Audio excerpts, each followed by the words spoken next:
good afternoon, good morning, good evening, wherever you are.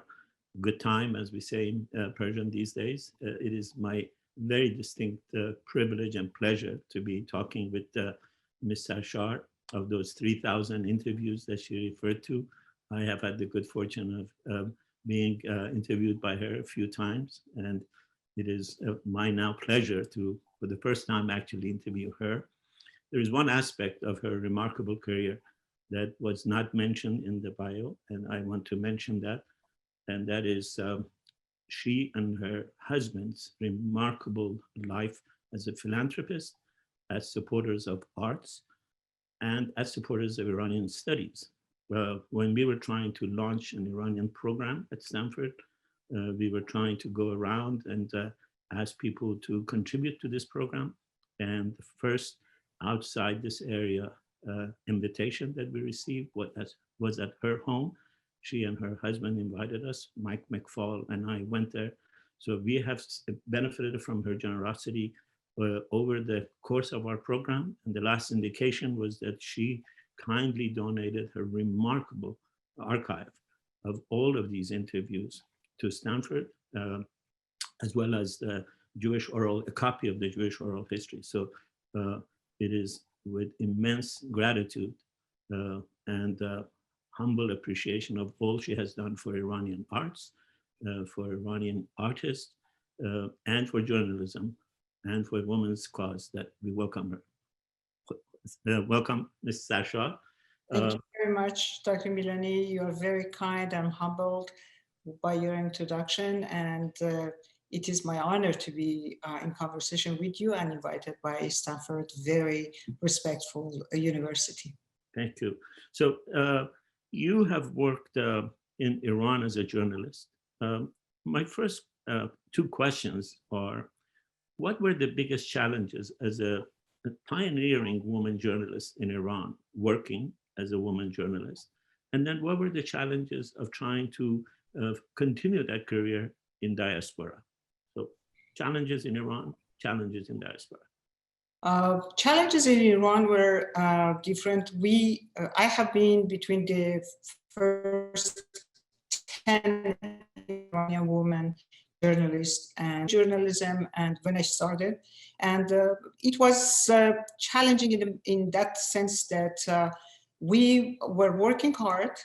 We were trying hard to get our own position in the magazine or newspaper that we were working, but normally men would have the better hand to have a better position with the same work and the same level of years of work and experience that they had. But it was a very good time for us when I started, because women have been given more opportunity to be in the political scenes, to be in the workforce, and as such, I was invited to work for Zan-e Ruz, the magazine that at the time that I was hired, it has not been started yet, has not been published. It published 2-3 months after I was hired, and we knew that we are going to a new era, and we knew that we are very new to this arena, journalism. So, for example, I accepted to be a translator and also to reporter for Zan-e Ruz with a very humble salary, but I was very, very adamant to put my mark on the journalism and do whatever is needed to do it. So me and a few of others, handful of others, women that started the journalism, we had a little bit rough path to continue, but I think prior to the revolution, we were very confident. We were very settled in what we were doing. So that's why after the print journalism, I started also television. I was invited to produce a program without experience, but there was like, now that I'm in the United States, I know that it's called quota. But I think that at that time, there was a quota to hire more women for different jobs and different opportunity careers. So I was fortunate to be also hired for NIR TV, National Iranian Radio Television, and started my own program called Zan-e Ruz, which was an educational program for family, for women rights. We talked about what right the woman has. I had done a lot of interviews and panel discussion about this. And to be honest with you, Dr. Milani, I didn't face too much challenges, except that our men colleagues were as maybe a little bit inferior to them. And that was not that important for us, that had something in mind that we needed to be there and we needed to start having women in the workforce. And what about the challenges in diaspora? Well, the challenges in diaspora is more important and more, it was a very challenging to start with as an immigrant, as a woman, as an Iranian. So it was we had three problems to solve, because when I came to the United States, I exiled myself in the United States. I left Iran 2 months prior to the revolution and came here, and I was very, very optimistic that I will go back. So because I was a journalist, I went to USC to master's degree, get a master's of art at Annenberg School of Communication, with a hope to go back in Iran with better information, better knowledge for journalism. And I was very optimistic at that time. As a student at USC, well, I was very welcomed, and I learned a lot at this Annenberg School of Communication. And when I finished and I got my master's degree, I felt that there is no way back. And we started with a couple of our friends, we started a radio program called Radio Meet with Iraj Gorgin, you know him very well, and a few other colleagues from the NIR TV. And we also started doing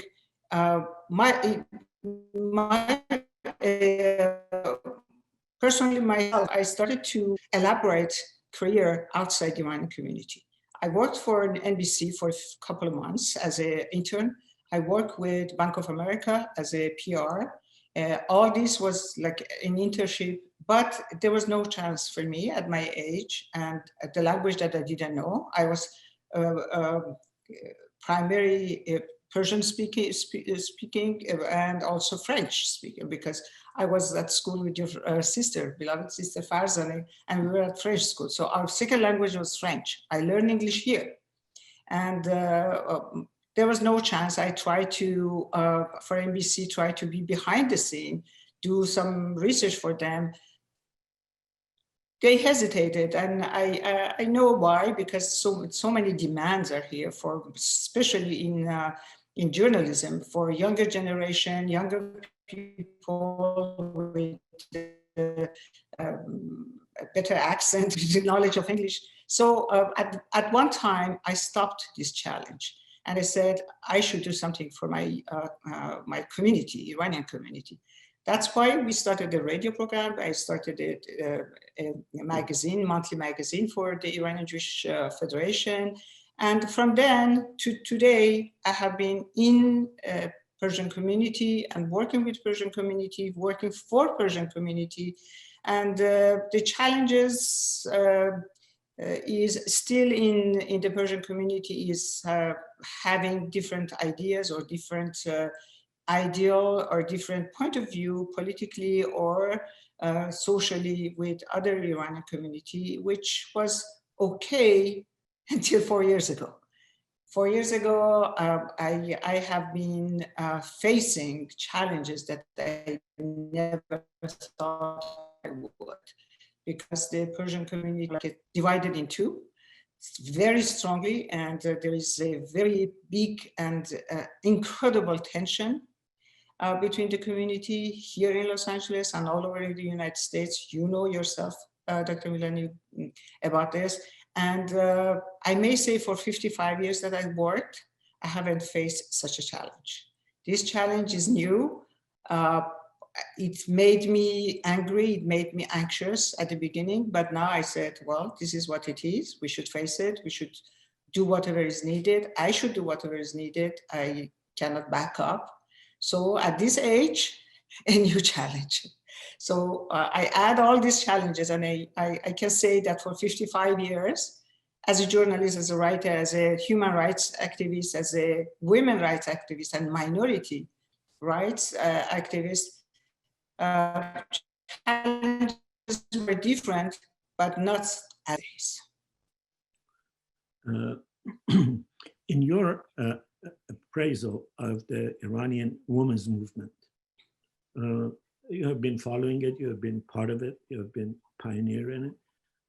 What is your assessment if you were to now look back and look at this, not just look back, look at this current movement, both in journalism, in literature, in arts, in minority rights, in approaches to gays and lesbians, in approaches to equality. How do you see, has there been a progress? Has there been a gradual progress? Has been a paradigm shift? What is your assessment of the women's movement? I remember the first time that I started to collaborate with women activists. It was back in Iran. At the time of when we were, time that the delegate of Iranian women in the Majlis, the representative at the Majlis or House of Representatives started the law or the act of family protection. At that time, as a journalist, I was going all over and interviewing other women to reflect what they're doing and to actually to be at their side and to be supportive of this movement. And this was my first active women movement. And that was a very successful movement. The Act of Family Protection passed and became a law. And at that time, we were very happy. And we continue for other demands that women had. And I believe that gradually, Iranian women before the revolution, although most of the rights, they were given to them, but they were appreciative of that. And they were also participating in it. And the future at that time, looking at the horizon, it was very bright for Iranian women at that time. I myself I am one of the representative of women who went to the university, and this maybe was not possible for my grandmother or my mother generation. And we appreciate it all, but I think that the only reason that I think that women, also some of the women during the revolution supported the revolution was that they didn't really appreciate it wholeheartedly what there is between us in the newsroom or in the Kayhan hall, where the writers were sitting and we were talking and with other, they were saying, they were given, these rights are given to us. We need to work ourselves. We need to grab it. We need to work for it, so to be appreciative of that. This happened after the revolution. As soon as the revolution happened and the women, the first movement of Iranian women was against the mandatory veil. This showed to me, and for the past 41 years that the revolution has started, this has not stopped by Iranian women because they thought this time they need to do something themselves. And the perseverance of Iranian women, presence in the scene, political scene, and also human rights scene, women's rights scene, and all this, and showing what they want and being courageous to show, and fighting with the Islamic Republic of Iran all the time with no stop, with no break. For me, this shows that when women want to do something, they do it. And I always, the title of our conversation today is the Achilles heel of Islamic Republic of Iran. These are women.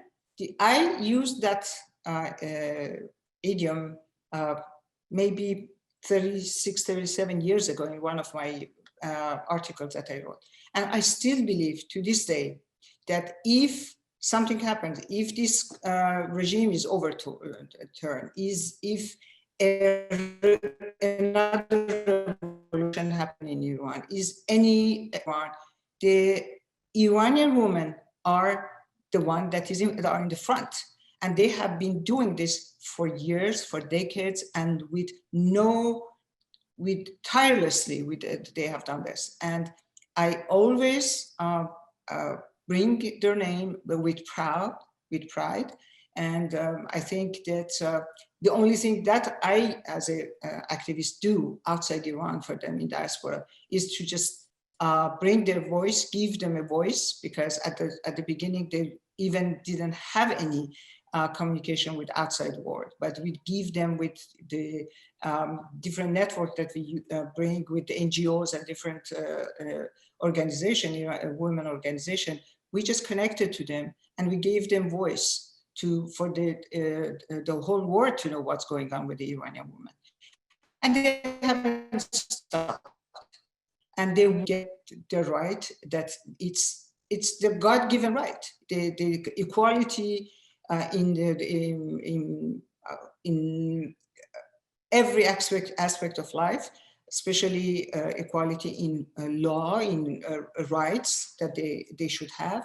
And I'm very optimistic that it will happen one day. Maybe me and you we won't see it, but 40 years for a nation and for a country is not long.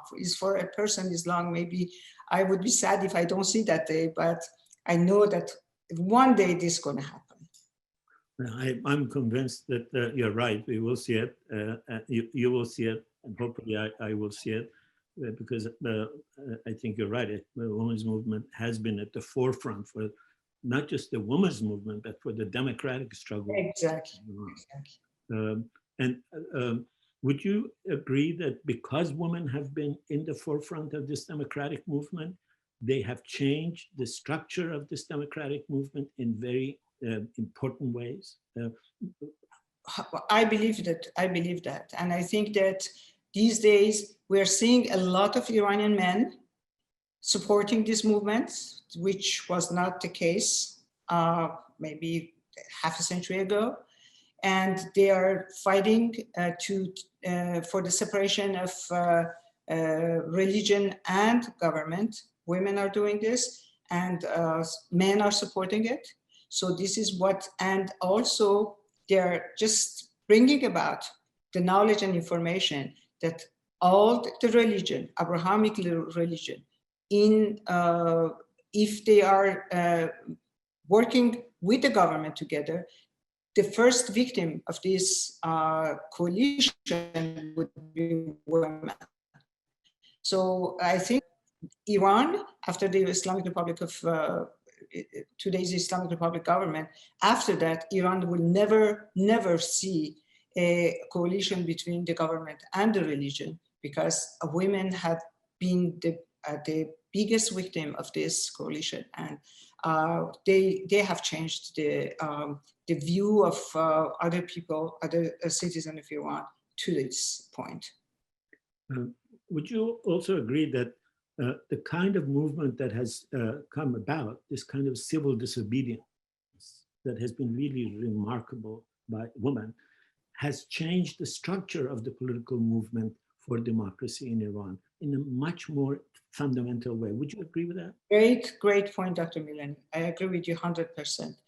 Starting with White Wednesdays, starting with the movement, Green Movement, and in forefront of all this, you see a younger generation of Iranian women in front and doing this. And the civil disobedience is something that I should have pointed, and I thank you for bringing this up, because it's a very important point. 100%, I agree with you. As you indicated yourself, it almost began immediately after they tried to force the hijab. Women began to resist, from Yes. coming out in the streets in thousands to sometimes individually resisting, as in some of the cases you know better than I do, maybe yourself, who said, no, I'm not going to do this. And you paid the price, you got thrown out of your job. There are thousands of women who did this. And I think they have reshaped the political landscape in Iran. Yeah, and they have a saying. They are very, you can see them all over. When something happens in Iran, you see them in the photographs, in all this weekend on the social media. You see always women in front and giving, in my opinion, women are giving courage to men to come out and to do all the demonstration, to continue the demonstration. And right now you see the number of Iranian women activists and there are political activists or human rights activists in jail. Why? Because they are in forefront and they're really doing a great job, unbelievable job. And that makes Iranian women in the whole world, in the view of the whole world, a group of citizens that are very respectful, very active, and they are demanding for their own right. They're not, and also I should not forget to tell that all this opposition Iranian women shows, and it's peaceful. It's peaceful. They never have been aggressive. They never had done something that's illegal or violent. Always their demand and their demonstration is peaceful, and this is something that they show to the world how they face the Islamic Republic of Iran. You use the word, I keep wanting to go back to it. You said during the Shah's period, there was a quota to include women in many places. I think that's a very progressive quota. Today, we know there are quotas against women entering universities, in jobs, travel, on almost every domain where the regime can. They are imposing quotas to limit women, and they can't do it. They try to put quotas on women in university. 60% of university students are women. So exactly as you say, the movement from below has continued to grow. Yeah, and besides the quota, there's also some careers or some department that the women are not even allowed to go, and they don't let them go to university and study those careers. So this is a double violation of their right. They have quota, and also they are not allowed to go and continue or reach the goal that they have in their life, because on some area they cannot do it. They cannot study, they cannot work, and this is very unfortunate. But for example, singers, vocalists, Iranian vocalists, their woman's voice is forbidden in the Republic. But how many of Iranian women singers have you seen that they have concerts and they do the concerts in the house, on the basement for others, and they didn't stop. They didn't accept what was imposed to them. You have given to few of them prizes at the Stanford. Yeah. These are its symbols, and also the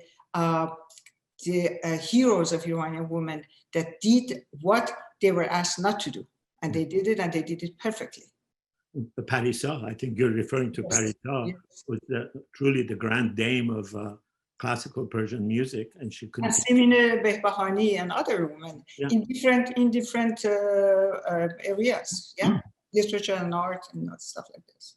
There was an image, I'm sure you saw a few, 3 weeks ago maybe, a woman who went to a mosque, I think it was in Esfahan, took off her veil and sang a little song. It was just stunning, both the defiance, the place she had chosen, and exactly what you're saying. And Shajarian told us when he was visiting Stanford that there's never been as many women training in classical Persian vocal as there is now, and they can't perform. Here you are. So let me ask a personal question. When was it that you first thought of yourself as a feminist?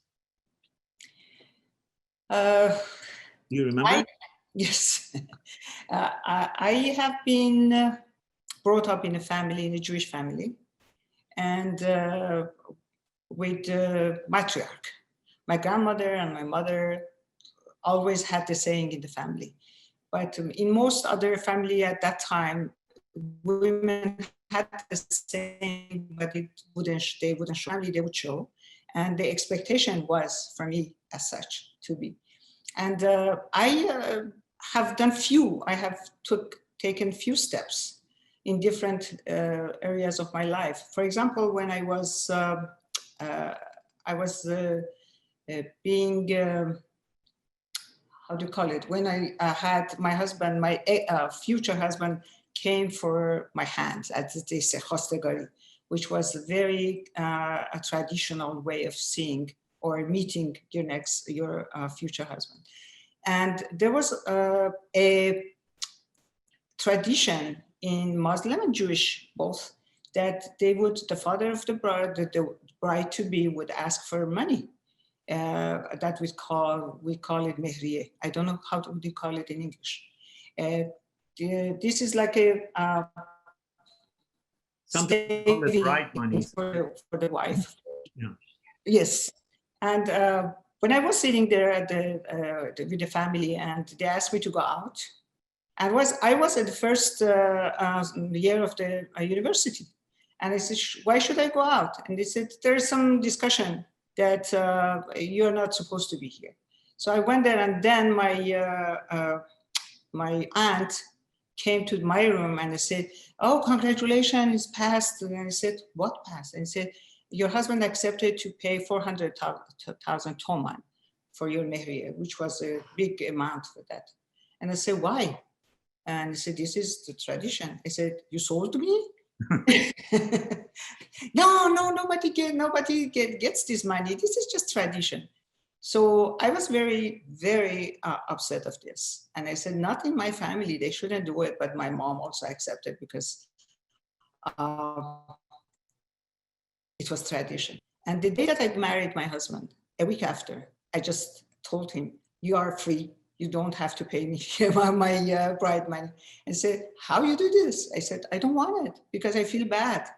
And I wrote a letter to him, a legal letter that my bride money has been taken.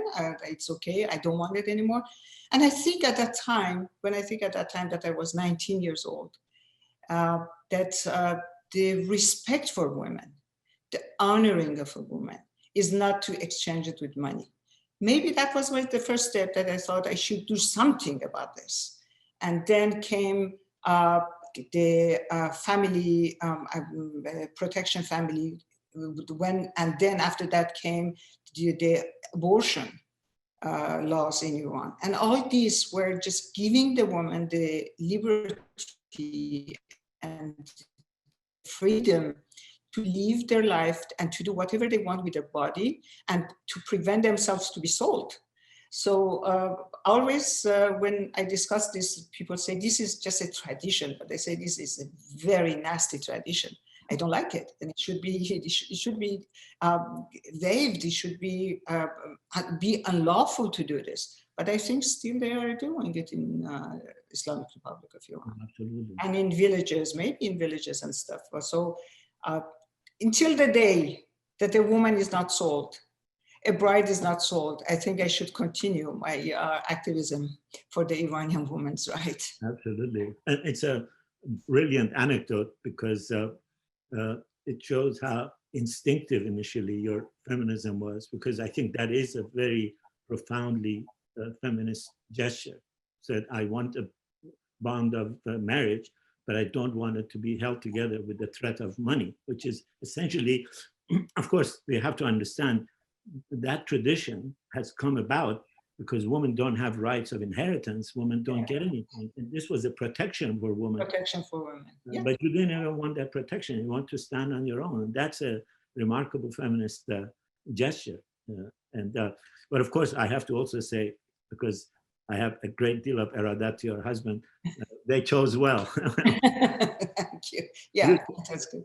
He's a very supportive man, and he's a very supportive husband. And he accepted when I was getting married to him. I was at first year of the school at the university, and I said, he asked me, what do you want to do? I said, I want to continue my education. I want to get my bachelor's degree, at least my bachelor's degree.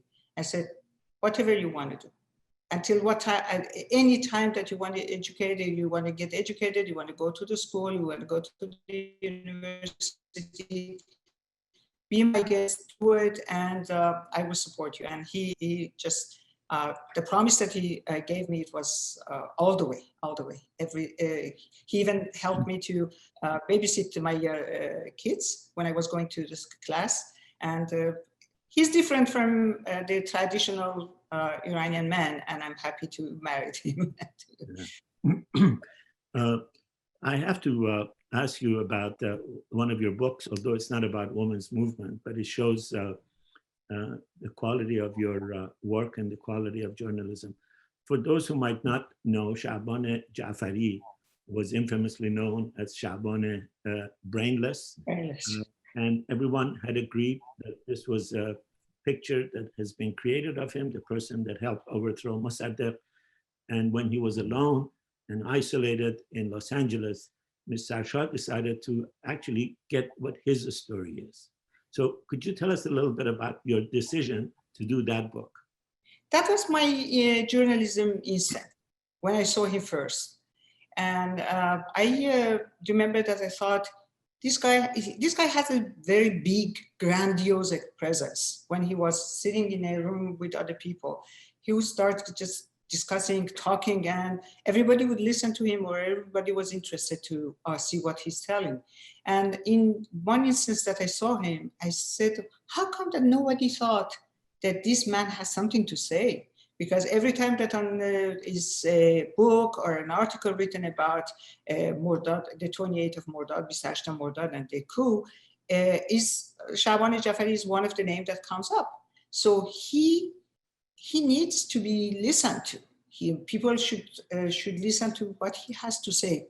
Right or wrong, that's another question. But we should, and the first time that I saw him, so Mr. Jafari, you should write a book about your life. Are you willing to give me that opportunity to interview you and do it like an oral history? And he said, yes, of course, but I need to think about it. And from that time until he accepted to do it, 16 years passed. Every time that for any occasion I saw him in a restaurant, I saw him in a gathering or something, I would ask again. And I thought that this is overdue. We should do it. And last time that I talked to him, the last time that he accepted, I said, you're getting old and you're sick. You may pass, and without having your own word, people to hear it. I don't know what happened, but I think that time something clicked on him, and he said, okay, I accept, come. But he gave me he asked me for a few promises, which I gave my word for it and I accepted. And he wanted to read the book before publishing, which I accepted also and gave it to him. He didn't make a lot of changes, but to be honest. But on the way of doing the interviews and writing the book, you gave me the honor to reading the book and giving some advice, and also a couple of other friends, professors at the universities and people who know about writing, Dr. Ahmad Karimi Haqqaq and such. And this was a project very close to my heart, and I worked hard. And the only difference that the book had with Oral History Project is in each chapter, I compared his word with what was published in other books or in the archives. So at the end of the book, the reader have a bunch of documents or writings or articles that I brought into the book to compare and see right where he's not right. So the book was taken very seriously in the academic group, and I'm happy that I did it. I'm because not long after this book was published, he passed away. You know, I began the question by saying that I thought this is not related to the women's movement, but as I heard you, I realized that it is profoundly related, in a sense that Sha'ban Jafari, who was one of the embodiments of macho Iranianness, the hero, someone who sort of macho-ness personified, his voice, his last voice, was a woman. A woman, exactly.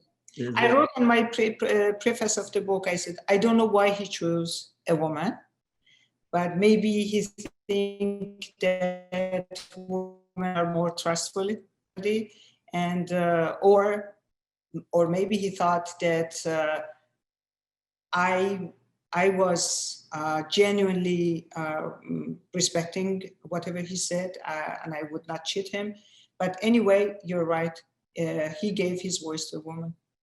That's fantastic. I think I have abused my right as the person to ask you a question and kept you too long. There are many questions from the audience, so thank you very much. It was really my privilege to chat with you. It was my honor, and it was good. For the first time, you questioned me instead of me interviewing you, Dr. Milani. I have learned at the foot of a master. Oh, you're nice. You're nice. Thank you so much. We do have a lot of questions and comments coming in, so I want to pass on a few to you.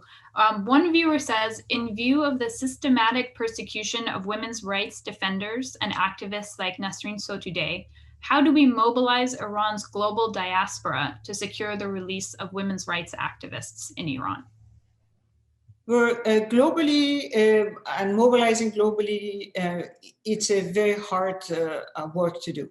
But as such that in different cities and in different countries, Iranian women outside Iran and also Iranian men that are activists, and they're trying hard to let the world know, especially United Nations, especially Human Rights Watch, especially all the activists in different cities and different countries. This is what is the essence of our work, our activism, to let other people know, to talk about it, to show them documentaries, to show them their life, to write about it, to have. So I think that in this situation, every single NGO, every single group of Iranian activists, human rights or women's rights activists, has the responsibility to let other people, the whole world, the international world, know about it. And this is whatever you can do. As a journalist, I write about it, I talk about it, I have panels.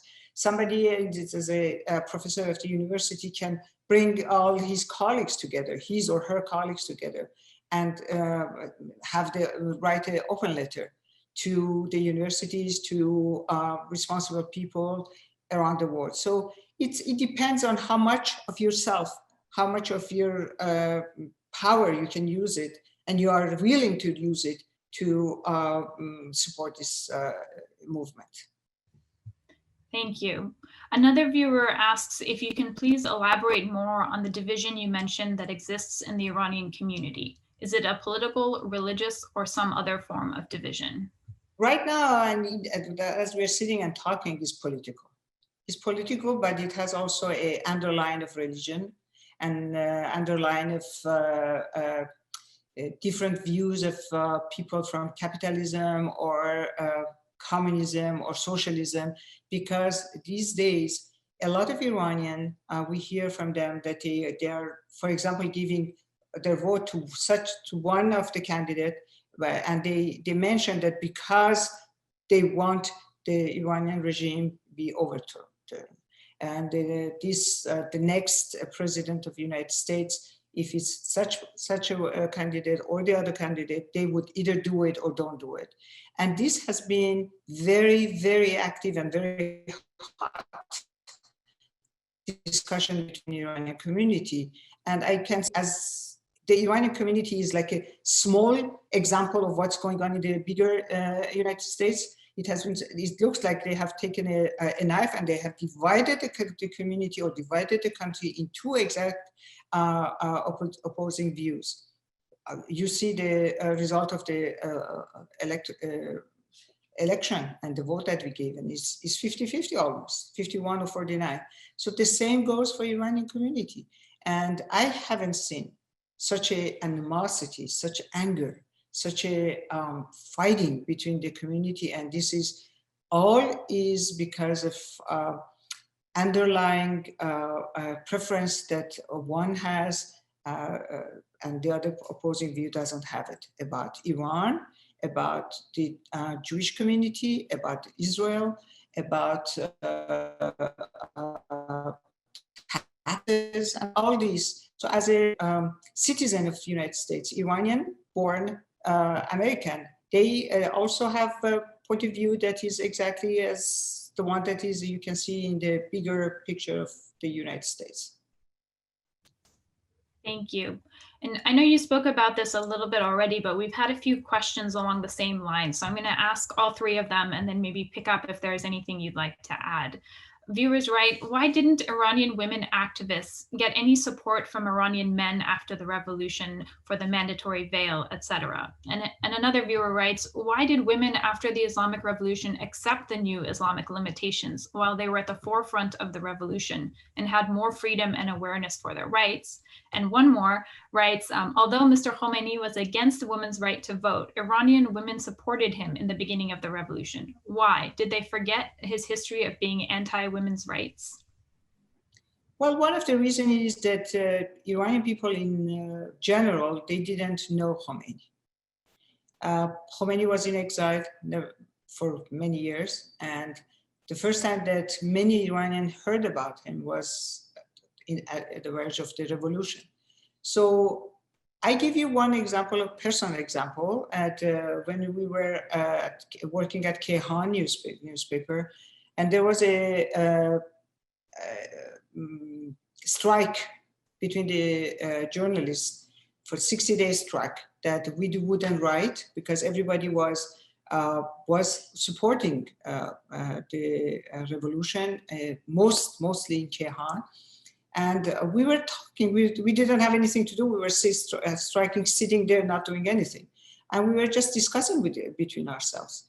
And I would ask, why are you going for a religious man, to my colleagues from the left ideology? And they said, this is symbolic. Even women, they said, this is symbolic. Why are you putting a veil and going to the demonstration? This is symbolic. When the revolution happened, if we are successful to overthrow Shah, it's going to be very easy to let this religious guy, to go to his home and sit in Rome and not interfere with the political of Iran or with the, Iran's ruling. And that was a mistake. That was a big mistake. And I think we should just accept that this mistake was ignorance, from the ignorance of not knowing the guy and not knowing what will happen if a regime, a religious regime or people or religious people come and demand or rule bring in the revolution and they will go sit down and they will not do anything anymore after that. It's not going to happen. It didn't happen, but with the eyes that we have today, we can explain what happened. But at that time, many people were so excited, so blindfolded, and they would have, the only thing that they wanted is for Shah to go, and whoever comes, we can just change it. We can have election, we can bring whoever we want, that's good for the country, and this all going to pass. And it didn't pass. Thank you. One viewer asks, what do you think about the political and legal activities of Iranian women working in the executive power, like Jonaidi, Ebtekar, Molaverdi? Do you consider them as women's rights activists? No, I don't. You cannot be a women's rights activist and work with this government. That's it. In one short sentence, I can say, no, I don't accept them. I don't.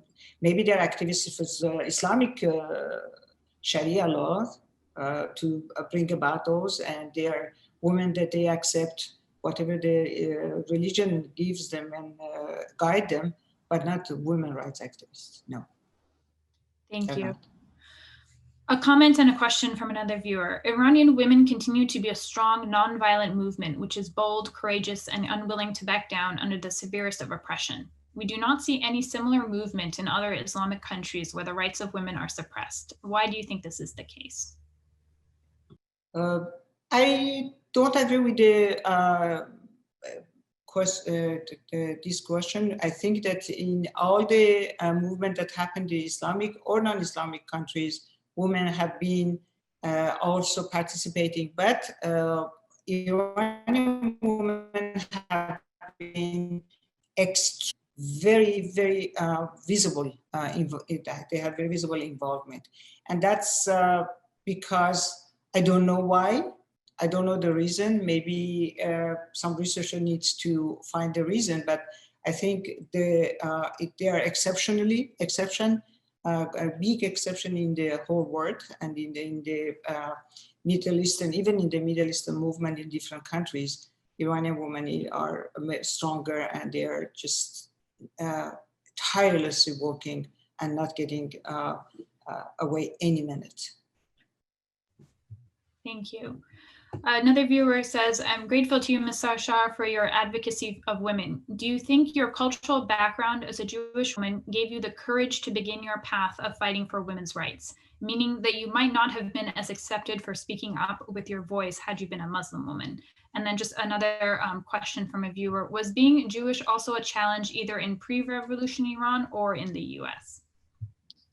I don't think that giving voice to women in Jewish faith is any different from in Muslim faith. Is even more archaic, if you want.